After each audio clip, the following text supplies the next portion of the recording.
Thank you. I'm Dennis Watkins. I'm Head of Public Programs here at Sydney Opera House and co-curator with Simon Longstaff of the festival.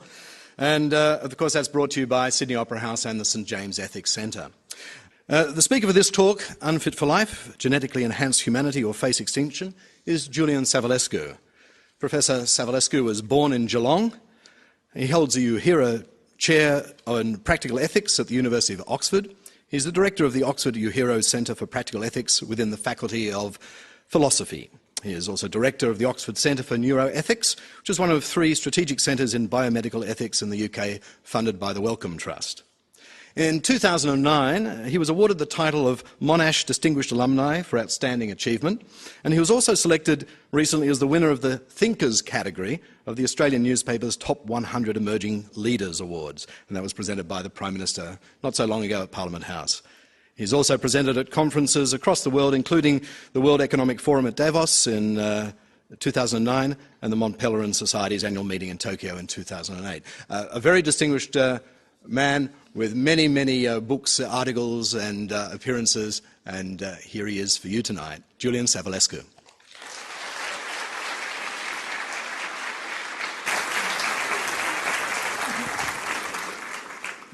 Thanks very much, Dennis. It's a great pleasure to be here. I'd like to thank the Sydney Opera House and the St James Ethics Centre for this opportunity to be here. I'd like to also acknowledge a co-author on this work, Professor Ingemar Persson from Sweden. We're working on this project together over the next year or so. So the famous physicist Stephen Hawking several years ago ran an unusual poll over the internet. He asked people, how can the human race survive for the next 100 years? And at the end of his poll, he was asked by the Guardian newspaper to answer his question and to answer the question of what represent the major threats to continued human existence. And Hawking went through a now usual list that included asteroid strikes, nuclear war, climate change, accidental or intentional release of genetically engineered viruses. He completed his quotation to The Guardian with the following statement. There's a sick joke that the reason we haven't been visited by aliens is that when a civilization reaches our stage of development, it becomes unstable and destroys itself. The long-term survival of the human race will be safe only if we spread out into space and then to other stars. This won't happen for at least 100 years, so we have to be very careful. Perhaps we must hope that genetic engineering will make us wise and less aggressive. So what does it mean to make us wise and less aggressive? Could we be made wiser and less aggressive, and should we make ourselves wiser and less aggressive? In the talk tonight, I'm going to argue that humanity is unfit for the future. And I'm going to introduce the dangerous idea of fitness. And by fitness, I mean the fit between our nature, that is our dispositions to act and to be, and the external world, either the social or natural world. And that fitness is a fitness to realise some valuable outcome, usually survival or reproduction in evolutionary terms. I'm going to argue that we're about to enter what could be called a Bermuda Triangle of extinction. And at the corners of this Bermuda Triangle are not Miami, Bermuda and Puerto Rico, but radical technological power, liberal democracy and human moral nature.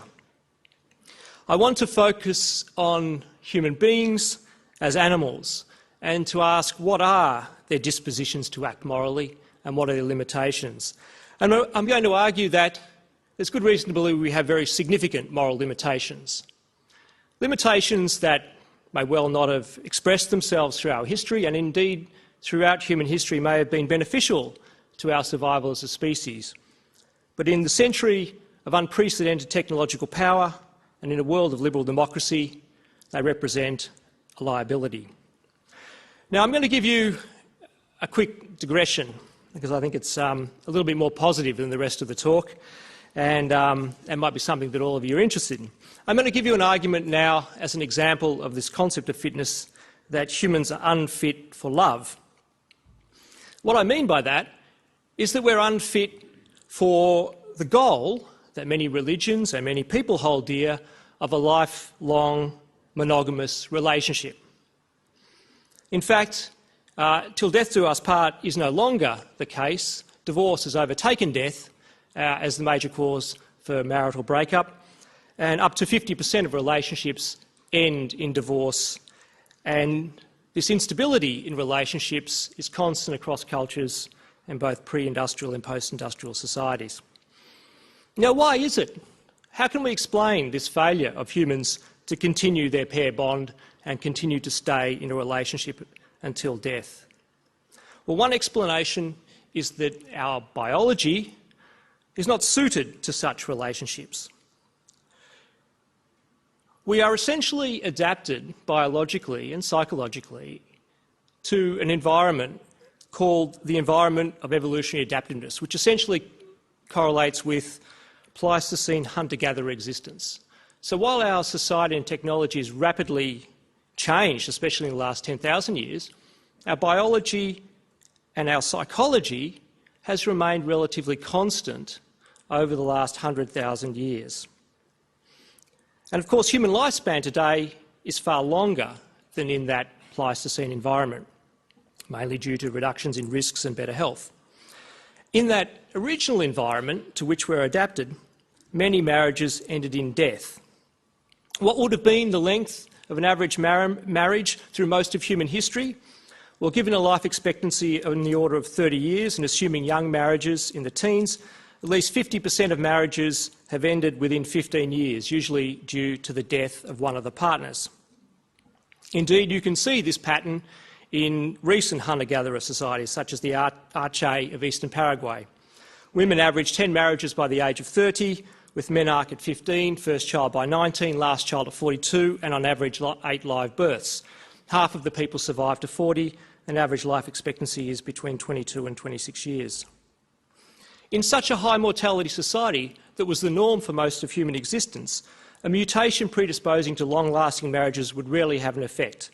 Most marriages ended with one partner dying, so there was no selective pressure for very long-term relationships. However, a mutation which made for a short-term relationship would be self-defeating, since the chances of survival of abandoned mothers and children is significantly lowered.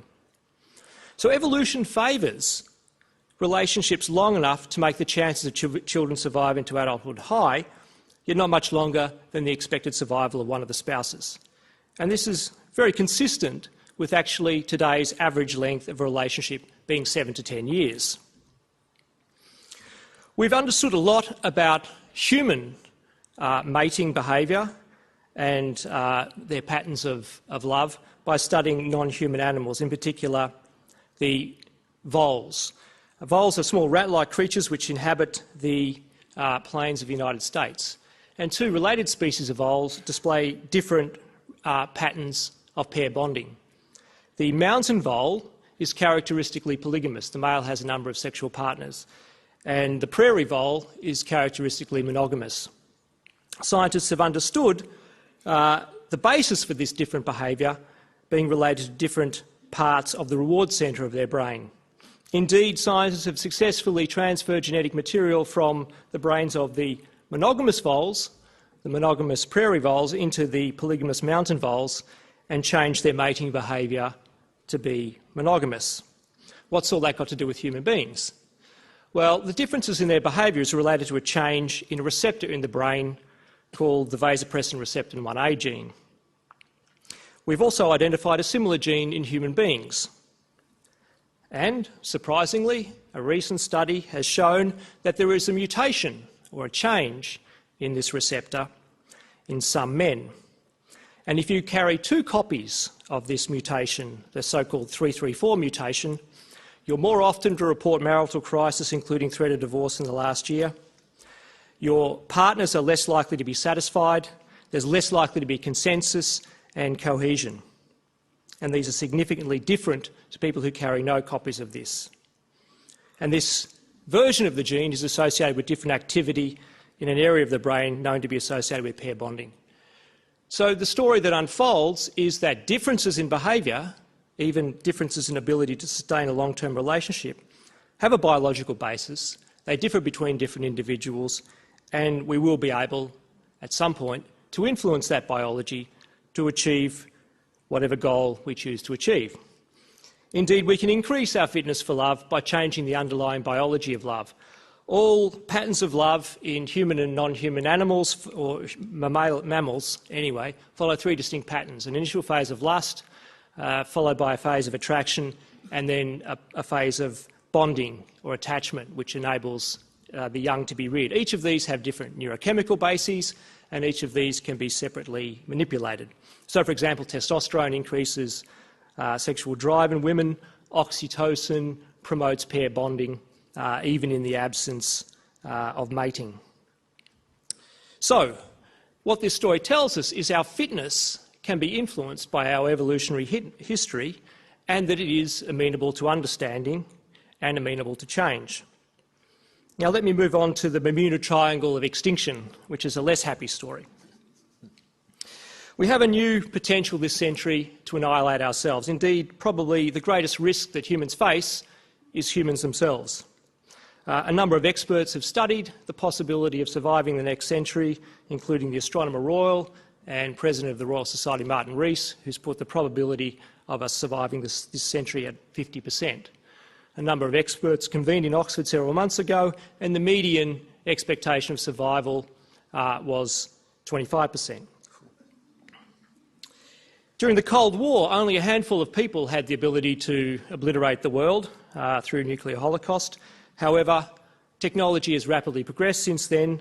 Moore's law has been relentlessly proven to be true, with exponential increase of computing power doubling every 2 years, with the expectation of reaching a singularity in 2045.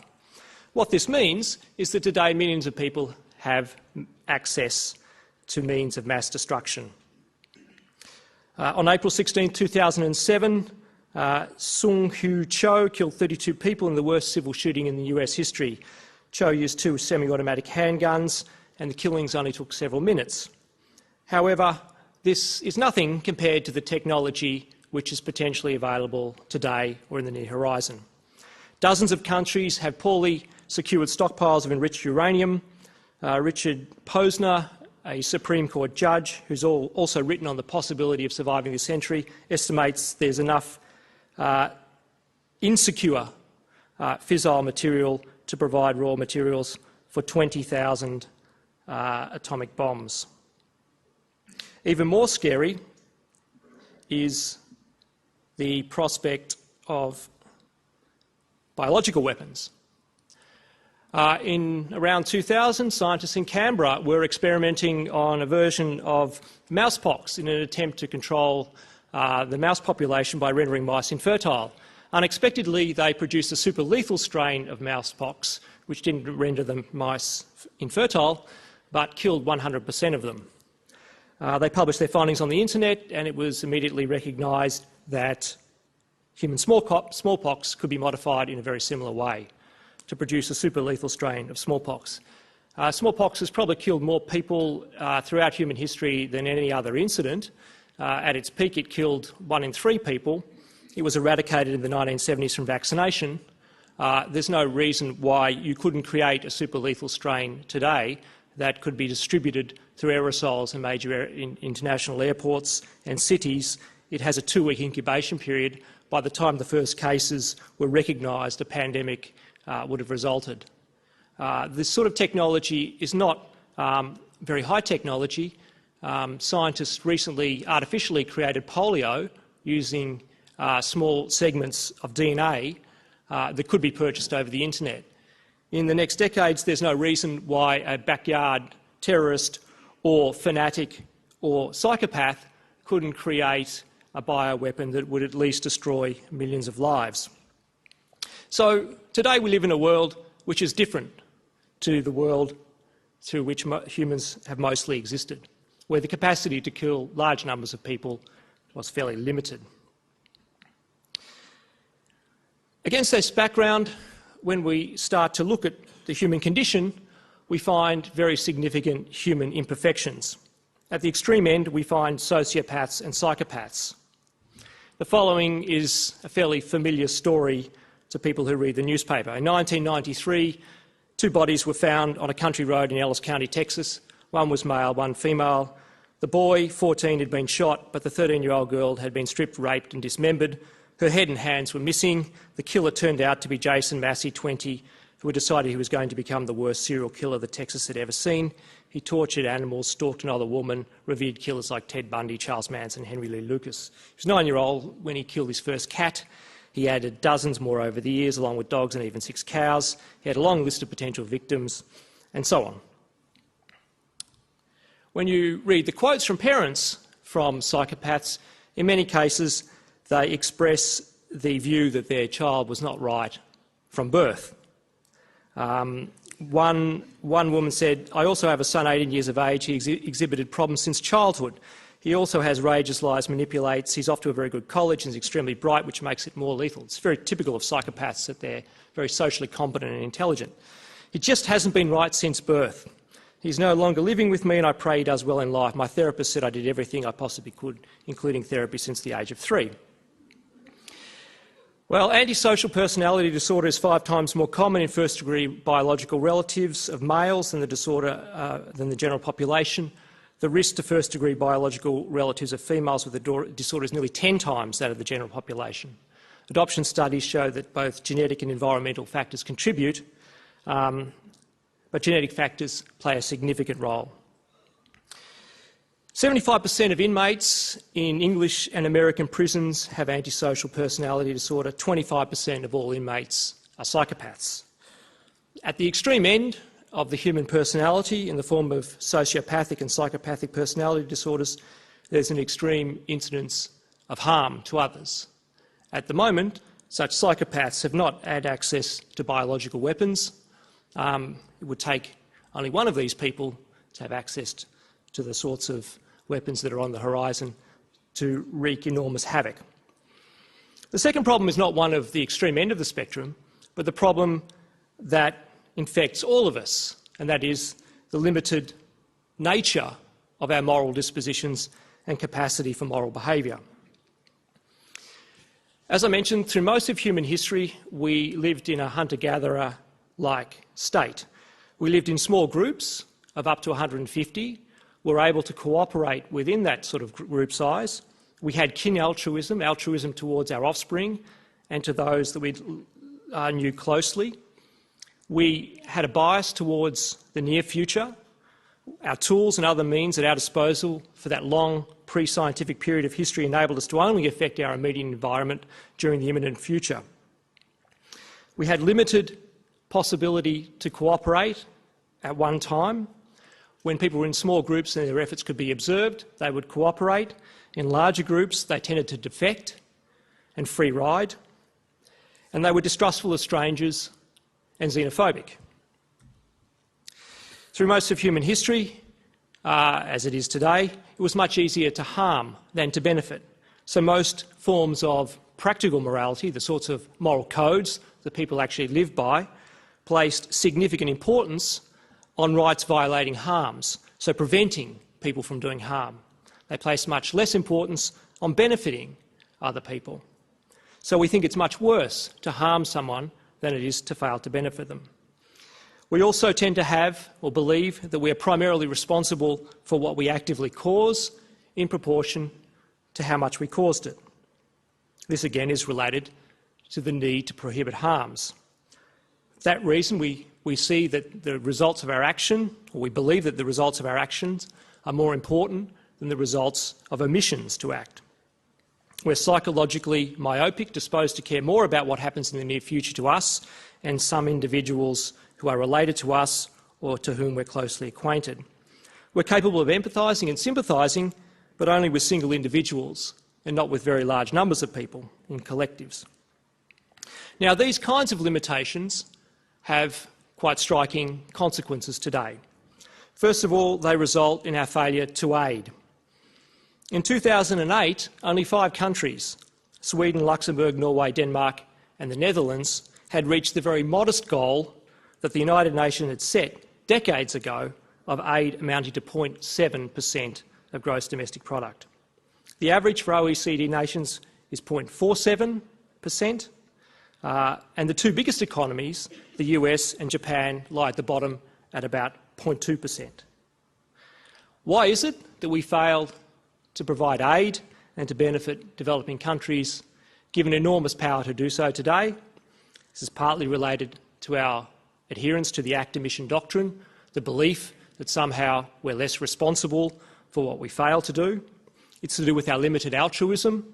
For example, Americans value a non-American life in poorer nations at about 1/2000th the value they put on American life in terms of what they'd be prepared to give to save that life.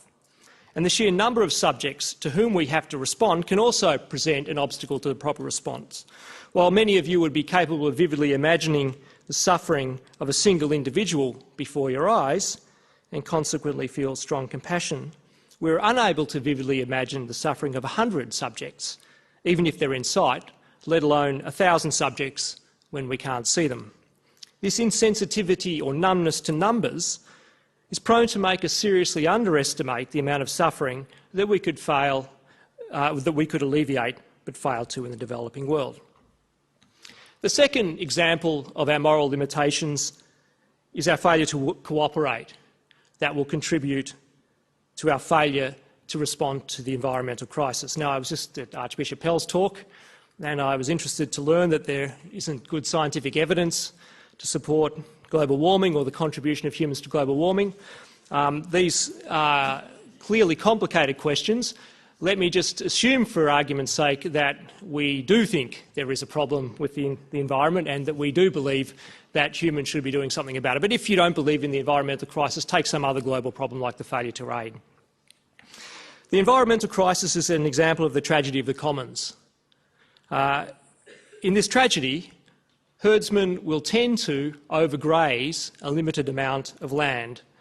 They'll stop consuming only if they have good reason to believe that a sufficient number of other people will do so as well, and especially if this number will not be sufficient without their contribution.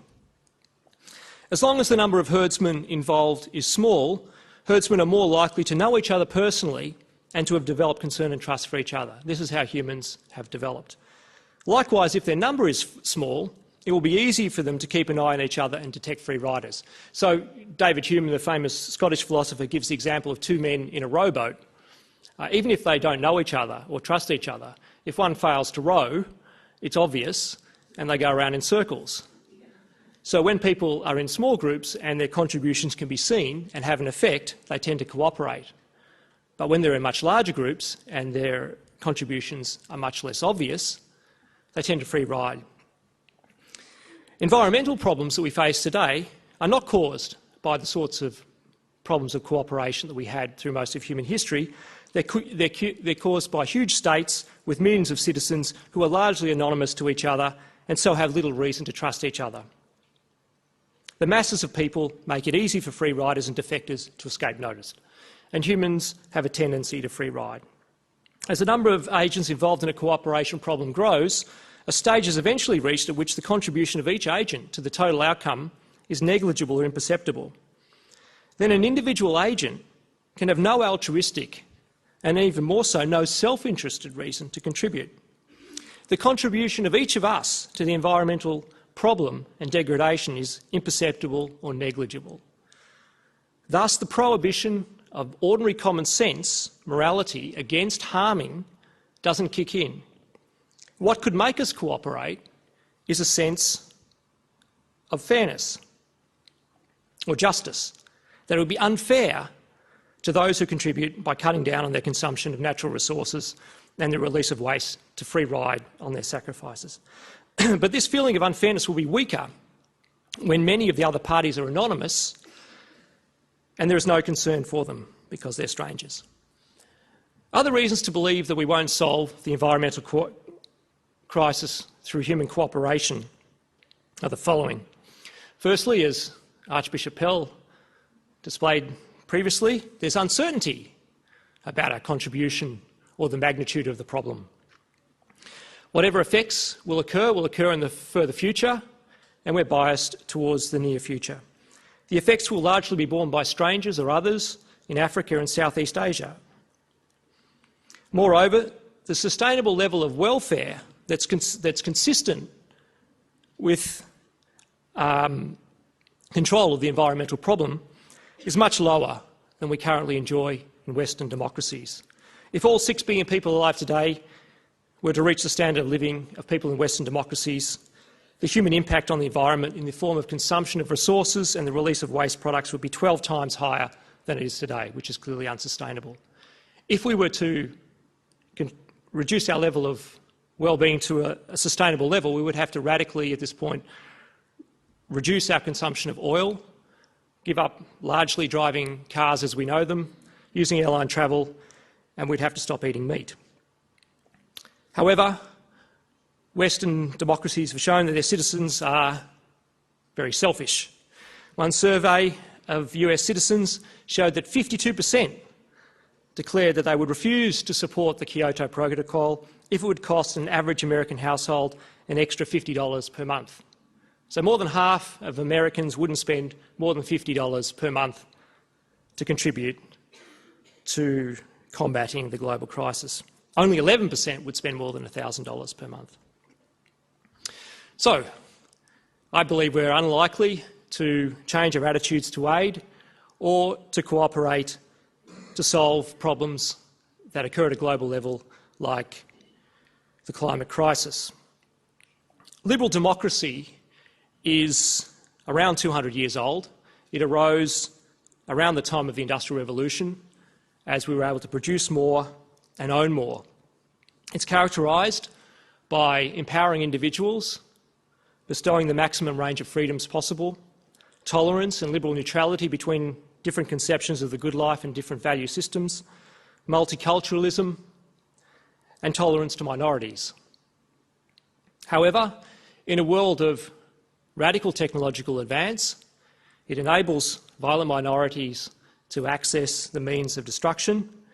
It also provides a poor basis for cooperation and coordination at a global level, where strangers in the distant future are affected, and we have very small and overdetermined contributions to the ultimate causes. There's reason to believe that our sense of fairness and our basic moral dispositions, like our patterns of sexual behaviour and our relationships, have strong biological contributors capable of being understood and being manipulated or changed. Our basic set of dispositions around justice or fairness centre around a disposition for what could be called tit for tat, a strategy that has enabled humans to survive and reproduce and cooperate with each other and deal with and punish defectors or free riders in those small groups of 150. The central notion of tit for tat is the following: someone does you a favour out of altruism.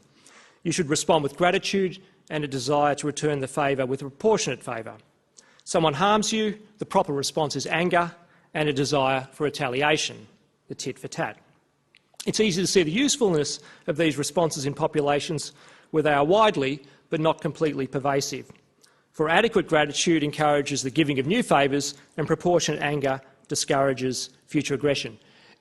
If we were all benevolent and there were no free riders, tit for tat would not be an optimal strategy. But alas, humans tend to free ride, and there tend to be groups that take advantage of others. More sophisticated emotional responses are part of the tit for tat strategy, so remorse or feelings of guilt if you've acted wrongly without good reason, shame if you are less successful than others in returning favour, pride if you are more successful than others in these respects, admiration or contempt for others who are successful in these respects, and forgiveness when you realise that someone is not responsible for some wrong done.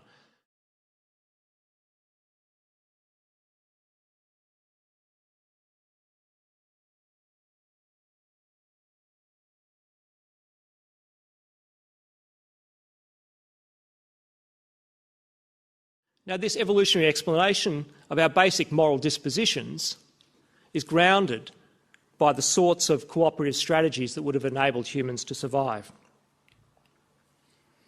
The ultimatum game is a game which illustrates our sense of fairness. In this game, there is a proposer and a responder, and they divide a reward. And when this game's played with chimpanzees, the reward is a pot of raisins, usually 10 raisins. So the proposer can divide them, so 8 and 2, 6 and 4, 7 and 3. And the responder can only decide whether to take the lesser share or disregard the whole reward for both of them, so getting nothing. When chimps play this game, they accept quite unfair distributions. So the responder will accept only 2 raisins when the proposer gets 8. When humans do this game, they tend to focus on a much more even distribution. So humans will disregard anything around 5 and 5 or 6 and 4. So they tend to punish unfairness much more severely than chimpanzees. They have a much stronger sense of fairness. What's very interesting is when you do this with identical twins who have been reared apart, and when they play this game separately, the distribution that they will accept is much more like what the other twin will accept than fraternal or non-related individuals. So, for example, if one identical twin will accept 4 raisins or 4 reward tokens, another identical twin is much more likely to accept 4 than the average. What this indicates is something like more than 40% of our sense of fairness. What you will think is fair and what I think is fair is genetically determined. Which means that, in the future, once we understand that genetic basis, it's capable of some biological intervention or some biological manipulation. So, enhancement. Hawking says we should make ourselves wiser and less aggressive. We can certainly make ourselves smarter. We have a long list of drugs and interventions at the moment which aim to improve human cognition. Modafinil, a drug which the American military uses to maintain wakefulness, also improves working memory. It's taken by 20% of academics and many American colleges students to improve alertness, executive function and working memory. The drugs which will improve memory for Alzheimer's disease will improve working memory. But further into the future, there's no reason to believe that we won't be able to affect more fundamental processes involving memory. For example, mice have been created, the so-called Doogie mice, which have significantly better memory than normal mice. Once we understand the basis of human brain development, we will be able to augment normal brain development in a way that couldn't naturally occur. But that's not to be wiser, and that's not to be less aggressive. But there is reason to believe that even aggression is something that can be understood in terms of its biological underpinnings. In 1987, there was a very famous study of criminality in a small Dutch family that identified a genetic change on the X chromosome of half of the males in that family who were disposed to perform violent crimes like arson, rape and assault. This was a mutation in the monoamine oxidase A gene that explained this criminal behaviour in this one family. It was not found in any other families that were brought before courts, but when a group of New Zealand researchers studied around 10,000 prison inmates, they found no correlation between this gene and criminal behaviour alone, but when they coupled the presence of this gene with early social deprivation, they showed a very high correlation with later antisocial behaviour and imprisonment. And it's plausible to suggest that there's a strong link, not between this gene and criminal behaviour, but this gene and social deprivation early in life. We've been able to manipulate human moral behaviour and cooperation through the administration of drugs. So, for example, serotonin is a substance in the normal human brain. The more serotonin you have in certain parts of the brain, the less aggressive you are. So drugs like Prozac increase cooperation in cooperative games and reduce aggression. Oxytocin is another drug which I mentioned in terms of pair bonding, which has been shown to promote trust and willingness to take risks and recovery of trust after betrayal. So many of the world's problems today that we face are going to require cooperation at a global level in a way that humans have never so far cooperated. We have today radical technological power that brings within the grasp of not hundreds, but hundreds of thousands, if not millions of people, the capacity to destroy hundreds of thousands of lives, if not millions of lives. We live in a world in the West of liberal democracy. that seeks not to promote any particular set of values or particular moral education, that seeks to give people maximum freedom. And we have a human nature that is severely limited in terms of its origins and in terms of its capacity to respond to these new challenges. We need science to understand our moral limitations and the ways to overcome these. And we need ethics to decide how we should reshape our nature. I said we're about to enter a Bermuda Triangle with liberal democracy in the position of Miami, radical technological advance in the position of Bermuda, and human nature and its limitations in the position of Puerto Rico. We can avoid entering this triangle by reducing one of our commitments to these points. We could attempt to restrain technological advance, which seems highly unlikely. We could reduce our commitment to liberalism. We will, I believe, need to relax our commitment to maximum protection of privacy. We're already seeing an increase in the surveillance of individuals, and that surveillance will be necessary if we're to avert the threats that those with antisocial personality disorder, psychopathic personality disorder, fanaticism represent through their access to radically enhanced technology. I believe that we should be promoting certain sets of values and engaging in moral education, for example, about the limitations of moral behaviour, the falsity of the acts omission doctrine, the importance of benefiting others, and so on. We will need to reduce our consumerism if we're to survive this century and accept a lower standard of living.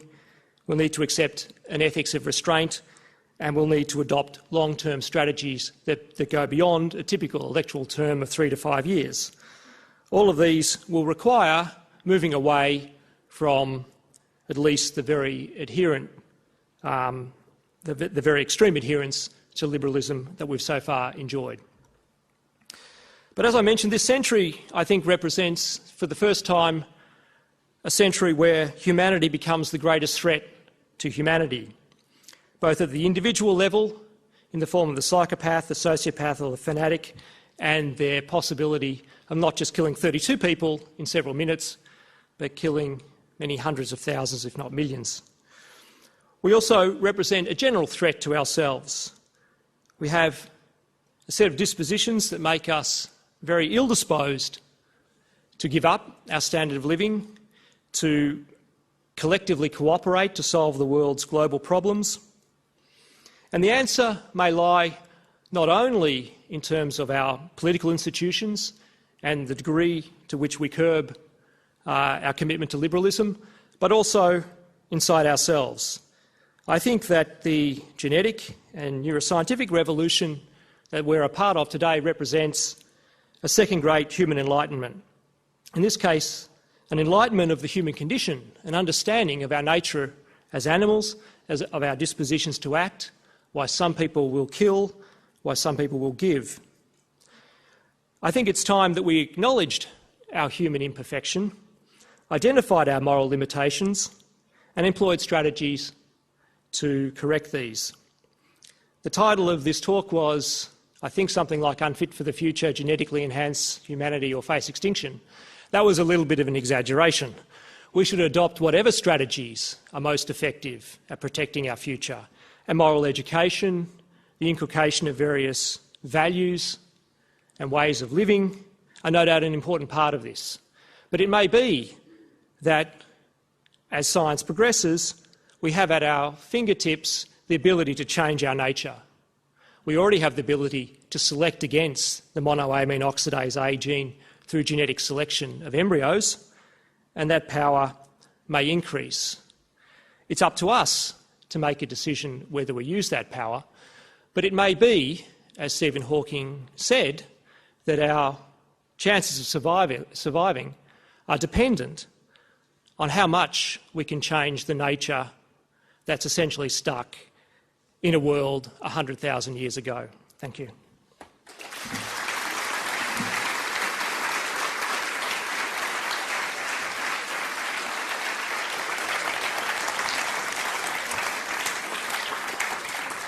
Thank you. I'm going to open up to the floor for questions immediately. We have about 15 minutes before we have to vacate the theatre. So who would like to ask the first question? Yes, down here.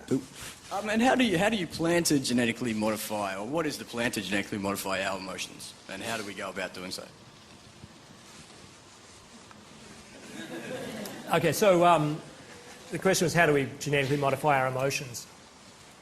Well, the first way you can change the genetics of human beings is just by selecting between different natures. So once we understand the biological basis of, for example, psychopathy, or the contribution of it, it's not to say that biology causes psychopathy, but if you identify individuals at risk of developing a psychopathic personality, you'll be able to select embryos that don't have that disposition.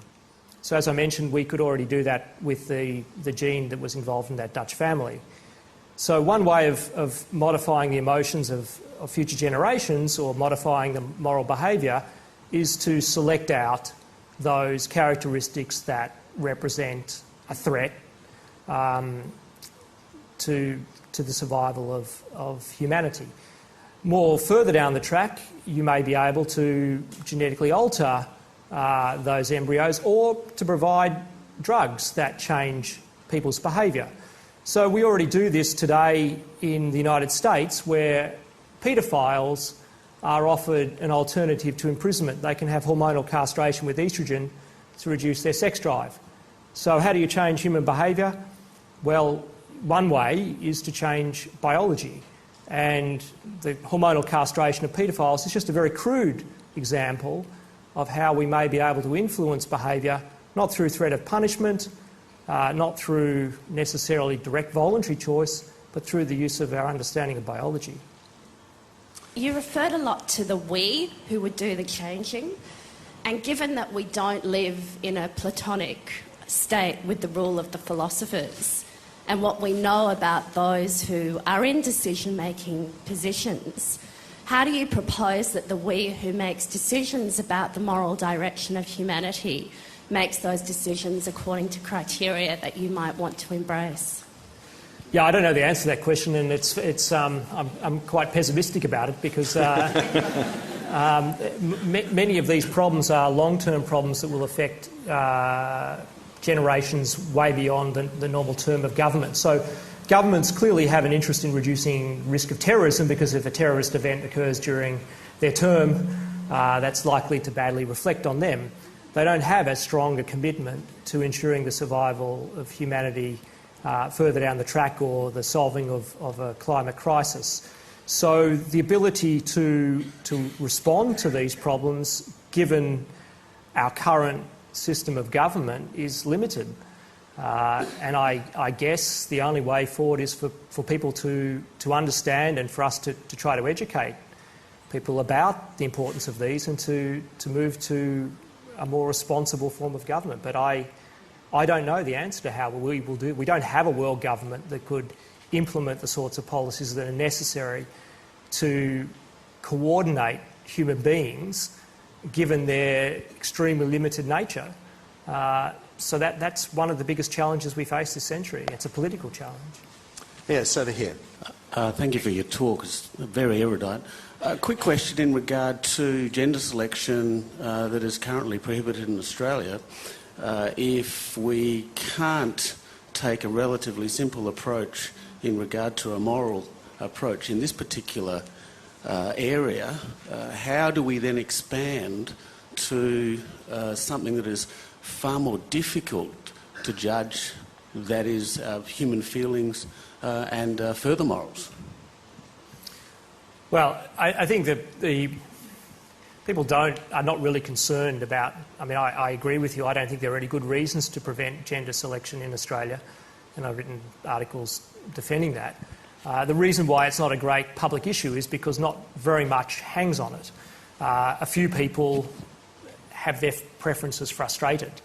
However, when I started work in this area, I thought a lot of these risks were overblown. I thought I'd work with a bunch of quite strange people who live like bats.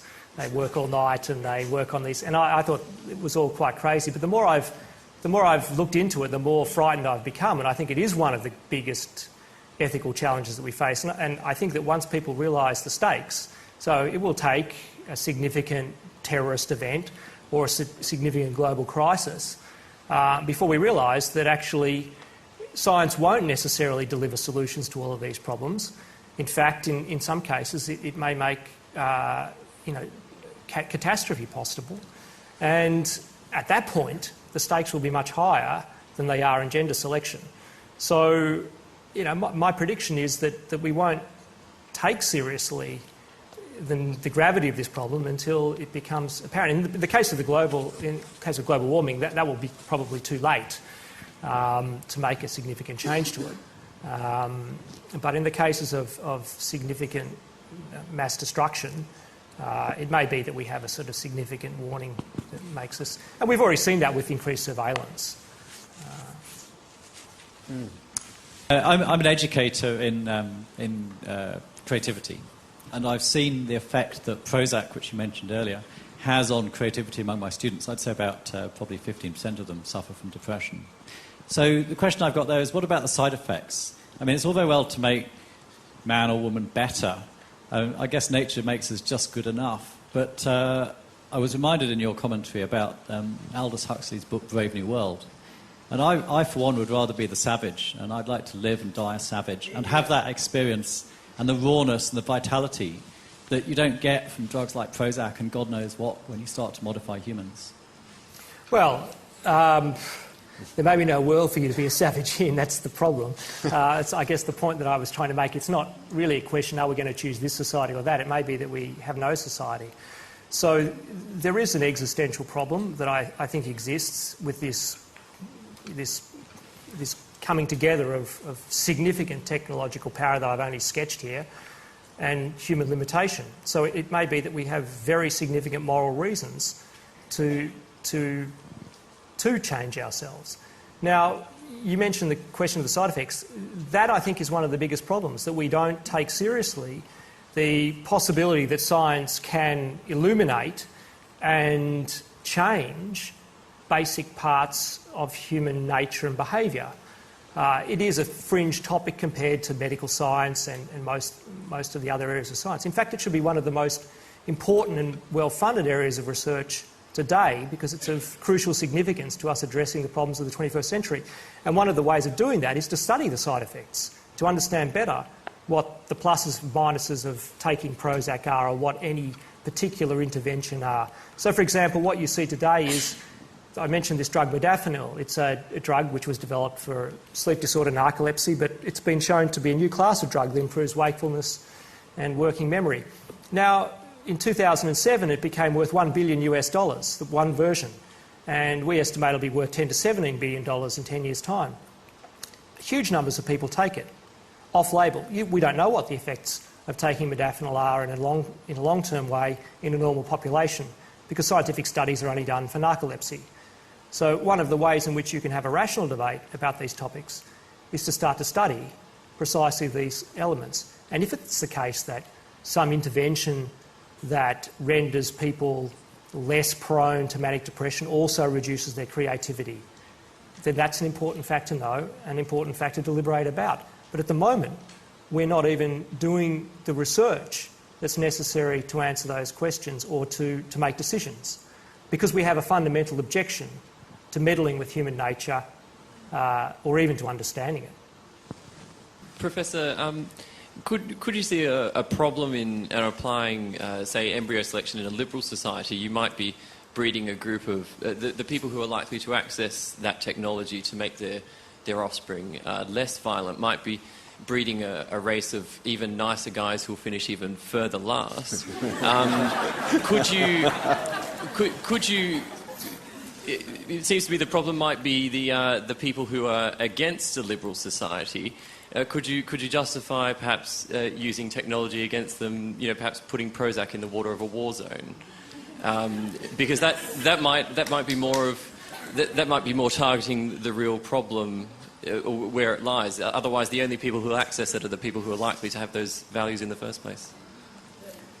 Yeah, look, I mean, in general, I think we should start from the liberal presumption of protecting liberty. So people should be free to use these technologies in ways that they see that benefit them or that enable them to have children with better prospects or better lives. But the public interest exception to that, I think, will kick in more this century. And as you say, if it's the case that administering something will promote more pro-social behaviours and that behaviour is necessary for the survival of society, then it may be that we need to do that. I'm not saying that we should be doing. We should be looking at the pluses and minuses. But what we should be looking at is the pluses and minuses, doing the research, rather than saying that, you know, humans are either made in the image of God or all equal or all capable of rehabilitation or all essentially good. It may be that we need to adopt strategies that target our biology, and those may need to be done, you know, for the whole population. So, for example, we may need screening procedures during education, or we may need to look at people more specifically, not just through surveillance, but as they grow up, and for the risks they might pose, given the ability to access this kind of technology. Is the temptation for the vast majority to genetically modify themselves to increase their IQ irresistible? And secondly, what effect do you think on civilization and human nature would the singularity have if it occurs? I can't answer the second one. That's why I asked the first one first. All right, so, the stuff on... I've been giving a bunch of talks recently. The US military came up with this statement. They're actively pursuing a program of cognitive enhancement. And they said the world contains something like 4.2 billion people of working age. Even a very small increase in the cognitive capacity of those people would have effects on the economy rivaling the introduction of the internet. So what you saw in the last 20 years or so through the internet and computing revolution is an external form of cognitive enhancement. I think you will see ways of improving human cognition this century, and they will have profound benefits, especially at the low end. So IQ below 70 is classified as an intellectual disability, but it takes an IQ of 90 to complete a tax return. So about 20% of normal Americans lack the ability to complete a tax return. You actually need an IQ of 93, which is almost the average, to be enabled to be a foot soldier in the US military, because the US military recognises with an IQ of less than 93 you're not sufficiently trainable. So what you will see, I think, is a much broadening of the classification of what counts as a disease. So these people will come to be seen as entitled to interventions in much the same way as we currently think that people with intellectual disability are entitled to medical services and treatments. So I think that it will be irresistible in a personal sense, that it will confer significant benefits, but it will be also mandated or widely employed once the interventions become safe and effective. That's my prediction, but you know, it remains to be seen whether we embrace this kind of change of normal functioning. But it seems reasonably clear that a number of people today are effectively unfit or effectively disabled in virtue of their normal state. So to take an easier example than lower IQ, which many people find controversial, one thing that everyone agrees on is that poor self-control, poor impulse control, is inversely correlated with socioeconomic success and ability to stay outside of prison. So very low levels of self-control are a very disabling society. This guy, Walter Mischel, did a famous set of impulse control experiments with 3-year-old children. He placed a marshmallow in front of them, said, "Don't eat the marshmallow. When I come back, I'll give you 2. Some of them ate the marshmallow, some of them didn't. When he followed them up 10 years later, those who didn't eat the marshmallow had more friends, more motivation to succeed, and higher SAT scores. And it was more highly correlated with their SAT scores than their IQ. Now, this has been reproduced a number of times. So, insofar as self-control has some biological basis, that will be something we have very strong reasons to correct. The last question. Yeah. Professor, I suppose I might be ending on sort of a note of optimism. Is it possible, I gather from what you were saying that we've reached this crisis, this Bermuda Triangle, because of the advances in technology, our own human deficiencies, especially with regard to morality and the liberal democratic system. Is it possible, just looking at what's happening in our lifetime now with the internet and the way that we're all communicating more with each other, and that we're actually having networks that are so big, I mean, some people know 10,000 people, that if you extrapolated that further along to 2045, could there be a point where, by communicating around the globe with each other, that we actually do then start to have concern and care for people beyond the group of 75 that you talked about? That we actually, sometimes you see phenomena now where people give to the tsunami, I mean, and we're actually increasing our sense of gratitude, generosity and concern by, in fact, the terrible thing technology is enabling us to actually maybe save ourselves. Yeah, the stories, I mean, I've just sketched a little portrait of a story, and clearly it's much more complicated. The moral of the story is meant to be we should start to try to take a scientific approach to our nature, but it's obviously much more complicated than what I've said today. And one thing that distinguishes us from other great apes is imagination. So humans uniquely can imagine, they can form abstract thoughts, they can imagine worlds that don't exist, and so they can overcome some of these biases. So when I talk about these dispositions, these are not absolute determinants of action, they're tendencies that can be overcome, and increasing travel, globalisation, access to media, all of these things reduce to some degree xenophobia and our natural inclinations. However, I don't know the data on this, but I have a colleague, Robin Dunbar, who's an evolutionary anthropologist, and he's famous for this Dunbar number of 150. He's doing a large study of Facebook and these internet networking sites. And if I understand what he said correctly, is this, even within these sites, people still have a core group of 150 people, up to 150 people they would recognise. So essentially humans move in a set of concentric circles. They have 5 very close people, 15 people who are, roughly in their strong sphere of concern, and then 150 is roughly the number of faces that you can remember, the number of people you can recognise. And my understanding is that even in these internet sites, you still form an internet community of 150 people. So the influences of this kind of pattern and our nature may be much more profound than we recognise. I just don't know. It will depend on what the science shows. It's possible that these things may reduce the problem. It's possible that they won't. But I guess the point that I've really just tried to say is that we can't just leave it to external policy, political institutions. We need to understand our motivations to act, why some people kill, other people don't, what can leverage our motivations, and ultimately what can change our motivations if the stakes are as high as I've come to believe that they are this century, and a number of other reputable scientists also believe that they are. Thank you very much.